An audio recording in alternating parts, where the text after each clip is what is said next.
हा ब्लॉग बघूच नका, तर तुमच्या तोंडाला पण पाणी सुटेल आणि तुम्ही लगेच सांगितलेली रेसिपी ट्राय करा. कैरीपासून बनलेली ही रेसिपी आणि चिंचेपासून बनलेली ही रेसिपी तुम्ही नक्की ट्राय करा. मी ते हे स्मॉल साईज 2 कैऱ्या धुवून त्यातले कोयऱ्या काढून घेतलेल्या आहेत आणि त्याचे बारीक बारीक काप केले आहेत. आता याला जिरे, हळद, लाल तिखटाची चरका द्यायचा आहे आणि एन्जॉय करा तुमच्या तोंडाला पाणी सोडणारी 5 मिनिटात होणारी पहिली रेसिपी.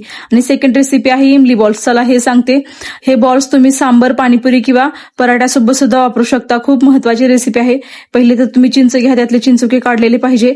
गरम पाणी घ्या, ती चिंच आणि खजूर 30 मिनिटे पाण्यात भिजू घाला. मग त्याला मिक्सरला काढून घ्या.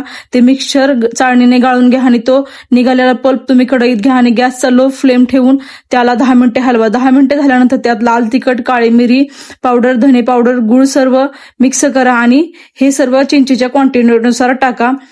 तिखट टाकून त्यामध्ये चिमूटभर मीठ टाका आणि ते हलवत राहा. कढई जेव्हा ते सोडेल तेव्हा एका प्लेटमध्ये ते काढा आणि 10 मिनिटे फ्रीजमध्ये ठेवून त्याचे बॉल तयार करा. आणि तुम्हाला रेसिपी आवडली असेल तर अनुला फॉलो करून ठेवा.